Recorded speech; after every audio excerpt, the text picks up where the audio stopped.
warahmatullahi wabarakatuh. Shalom, Om Swastiastu, Namo Buddhaya.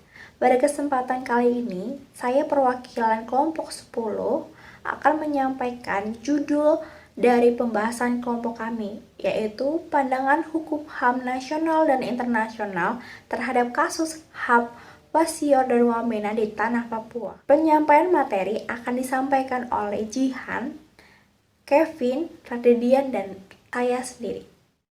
Assalamualaikum warahmatullahi wabarakatuh. Shalom, Om Swastiastu, Namo Buddhaya. Nama saya Jian Sukmawati Daratu dengan NIM D94 ingin menjelaskan tentang pengertian HAM secara umum. Hak asasi manusia adalah seperangkat hak yang melekat pada hakikat dan keberadaan manusia sebagai makhluk Tuhan yang Maha Esa dan merupakan anugerahnya yang wajib dihormati, dijunjung tinggi dan dilindungi oleh negara, hukum, pemerintah, dan setiap orang demi kehormatan serta perlindungan harkat dan martabat manusia. Menurut pasal 1 ayat 1 UU nomor 39 tahun 1999. Berdasarkan rumusan-rumusan hak asasi manusia tersebut, dapat disimpulkan bahwa HAM merupakan hak yang melekat pada diri manusia yang bersifat kodrati dan fundamental sebagai suatu anugerah Tuhan yang Maha Esa, yang harus dihormati, dijaga, dan dilindungi oleh setiap individu, masyarakat, atau negara. Hak asasi manusia berlaku kapanpun, dimanapun, dan kepada siapapun, sehingga sifatnya universal. HAM pada prinsipnya tidak dapat dicabut. Hak asasi manusia juga tidak dapat dibagi-bagi, saling berhubungan dan saling bergantung. Dalam terminologi modern, hak asasi manusia dapat digolongkan menjadi hak sipil dan politik yang berkenaan dengan kebebasan sipil. Misalnya hak untuk hidup, hak untuk tidak disiksa, dan kebebasan berpendapat, seperti hak ekonomi, sosial, dan budaya yang berkaitan dengan akses ke barang publik, seperti hak untuk memperoleh pendidikan yang layak, hak atas kesehatan, dan hak atas perumahan. Dalam penerapannya, hak asasi manusia tidak dapat dilepaskan dari kewajiban asasi manusia dan tanggung jawab manusia. Ketiganya merupakan keterpaduan yang berlangsung secara seimbang. Bila ketiga unsur asasi yang melekat pada setiap individu manusia, baik dalam tatanan kehidupan pribadi, kemasyarakatan, kebangsaan, dan kenegaraan, tidak berjalan seimbang, maka dapat dipastikan akan menimbulkan kekacauan dan kesewenang-wenangan dalam tata hidup manusia. Beberapa ciri pokok hakikat HAM yaitu sebagai berikut. A. HAM tidak perlu diberikan, diminta, dibeli, atau diwarisi. HAM adalah bagian dari manusia secara otomatis. B. HAM berlaku untuk semua orang tanpa melihat jenis kelamin, ras, agama, etnis, politik, atau asal-usul, sosial, dan bangsa. C. HAM tidak boleh dilanggar, tidak seorang pun mempunyai hak untuk membatasi atau melanggar hak orang lain.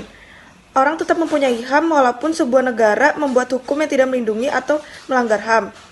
Oleh karena itu, apabila HAM dilanggar oleh seseorang atau lembaga negara atau sejenisnya, maka akan dikenai hukuman. Assalamualaikum warahmatullahi wabarakatuh. Assalamualaikum warahmatullahi wabarakatuh. Perkenalkan, nama saya Kevin Nathanael. Sekarang saya akan melanjutkan pemaparan materi mengenai upaya dan perlindungan HAM di Indonesia. Dengan begitu banyaknya pelanggaran HAM yang terjadi di Indonesia, maka sudahlah pasti bahwa banyak tuntutan dari masyarakat dan berbagai elemen untuk membentuk suatu lembaga perlindungan hak asasi manusia. Dalam upaya penegakan HAM di Indonesia, Undang-Undang Dasar Negara Republik Indonesia tahun 1945, khususnya pasal 28I ayat 4, menegaskan bahwa perlindungan, pemajuan, penegakan, dan pemenuhan hak asasi manusia adalah tanggung jawab negara, terutama pemerintah. Maka dari itu, pemerintah membentuk berbagai lembaga perlindungan HAM, seperti Komnas HAM, Komisi Nasional Anti Kekerasan Terhadap Perempuan, Peradilan HAM, dan lembaga perlindungan HAM lainnya. Masyarakat juga dapat ikut serta dalam penegakan HAM di negara ini. Dan kemudian contoh nyata dari partisipasi masyarakat adalah dengan dibentuknya lembaga swadaya masyarakat hak asasi manusia, seperti Kontras dan YLBHI atau Yayasan Lembaga Bantuan Hukum Indonesia. Beberapa lembaga pembentukan pemerintah berkaitan dengan pemajuan dan penegakan HAM di negara ini. Hukum hak asasi manusia di Indonesia diatur dalam Undang-Undang Nomor 39 Tahun 1999 tentang hak asasi manusia. Undang-undang tentang HAM ini berpedoman pada Deklarasi Hak Asasi Manusia Perserikatan Bangsa-Bangsa, Konvensi Perserikatan Bangsa-Bangsa tentang penghapusan segala bentuk diskriminasi terhadap wanita, Konvensi Perserikatan Bangsa-Bangsa tentang hak-hak anak, dan berbagai instrumen internasional lain yang mengatur mengenai hak asasi manusia. Sedangkan di dalam Undang-Undang Dasar Negara Republik Indonesia tahun 1945 yang sudah diamandemen, masalah mengenai HAM dicantumkan secara khusus dalam bab 10 pasal 28A sampai dengan 28J yang merupakan hasil amandemen kedua tahun 2000. Dalam Undang-Undang Nomor 39 Tahun 1999 Pasal 2, Negara Republik Indonesia mengakui dan menjunjung tinggi hak asasi manusia dan kebebasan dasar manusia sebagai hak yang melekat secara kodrat dan dapat tidak terpisahkan dari manusia, yang harus dilindungi, dihormati, dan ditegakkan demi meningkatkan martabat kemanusiaan, kesejahteraan, kebahagiaan, dan kecerdasan serta keadilan. Sekian pemaparan materi dari saya. Terima kasih. Assalamualaikum warahmatullahi wabarakatuh. Shalom, Om Swastiastu, Namo Buddhaya.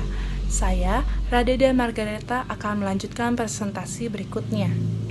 Yang dimaksud dengan hukum HAM di internasional adalah hukum yang mengenai perlindungan hak-hak asasi manusia yang dilindungi secara internasional dari pelanggaran yang terutama dilakukan oleh aparat dan pemerintahan, termasuk di dalamnya upaya penggalakan hak-hak tersebut. Majelis Umum PBB mencanangkan pernyataan umum tentang hak-hak asasi manusia atau yang bisa disebut dengan Universal Declaration of Human Rights tanggal 10 Desember 1948. Deklarasi ini mengumandangkan seruan agar rakyat menggalakkan dan memberikan pengakuan yang efektif serta penghormatan terhadap hak-hak asasi manusia dan kebebasan-kebebasan yang diatur dalam deklarasi tersebut.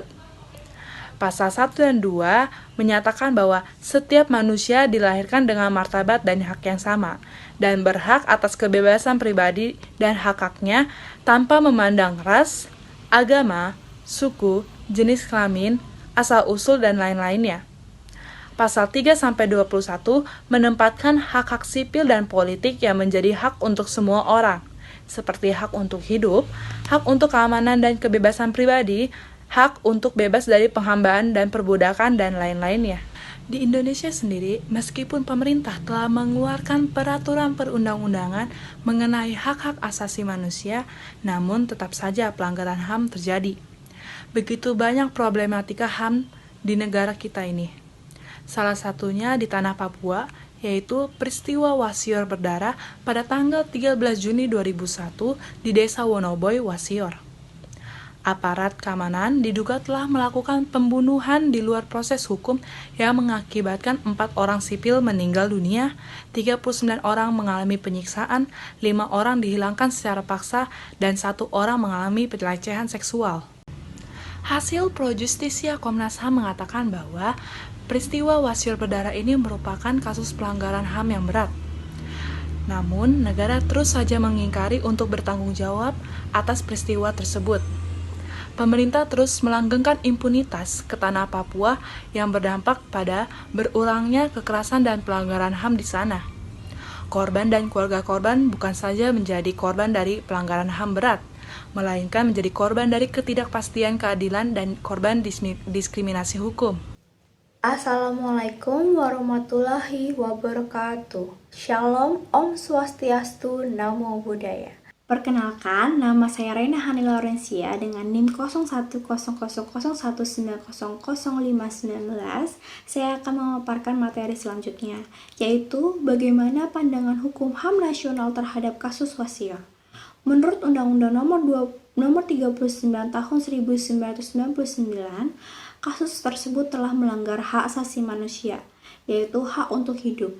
Seperti yang tercantum dalam Pasal 4 Undang-Undang Nomor 39 Tahun 1999 yang berbunyi, hak untuk hidup, hak untuk tidak disiksa, hak kebebasan pribadi, pikiran dan hati nurani, hak beragama, hak untuk tidak diperbudak, hak untuk diakui sebagai pribadi dan persamaan di hadapan hukum, dan hak untuk tidak dituntut atas dasar hukum yang berlaku surut adalah hak asasi manusia yang tidak dapat dikurangi dalam keadaan apapun dan oleh siapapun. Komisi Nasional Hak Asasi Manusia atau yang sering disebut dengan Komnas HAM mengatakan agar penyidikan kasus Wasior segera dimulai.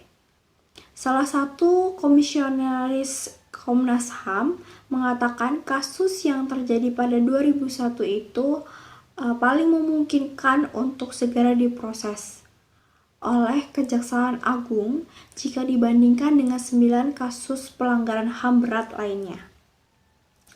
Terkait kasus pelanggaran HAM Wasior pada tahun 2001 dan Wamena pada tahun 2003, berkas telah dikembalikan oleh Kejaksaan Agung Republik Indonesia kepada Komnas HAM Republik Indonesia pada awal Januari 2019. Padahal dari 9 berkas pelanggaran HAM berat tersebut yang dikembalikan oleh Kejaksaan Agung, kedua kasus yang paling memungkinkan untuk diselesaikan terlebih dahulu yaitu adalah kedua kasus Wasior dan Wamena. Kejaksaan Agung menyatakan bahwa dari waktu ke waktu ada permintaan yang belum dilengkapi. Selain itu juga ada hal yang masih harus dilengkapi. Selanjutnya, selain pandangan hukum HAM di nasional, ada juga pandangan hukum HAM di internasional terhadap kasus Wasior, yang mana pemerintah melalui Menteri Luar Negerinya yaitu Retno Marsudi dalam sidang United Nations Third Cycle Universal Periodic Review atau yang sering disebut dengan sidang UPR yang diadakan di Jenewa pada tanggal 3 Mei 2017 menyampaikan akan melakukan penyelesaian terhadap pelanggaran HAM berat yang terjadi di Papua. Disebutkan bahwa Kejaksaan Agung yang sedang mempersiapkan untuk memproses kasus pelanggaran HAM Wasior dan Wamena di lingkungan Pengadilan HAM di Makassar. Namun hingga saat ini pemerintah Indonesia tidak menampilkan langkah nyata untuk mempersiapkan pengadilan HAM tersebut. Praktisnya bahwa pemerintah Indonesia dalam sidang UPR tersebut sebagai pembohongan publik di hadapan entitas internasional.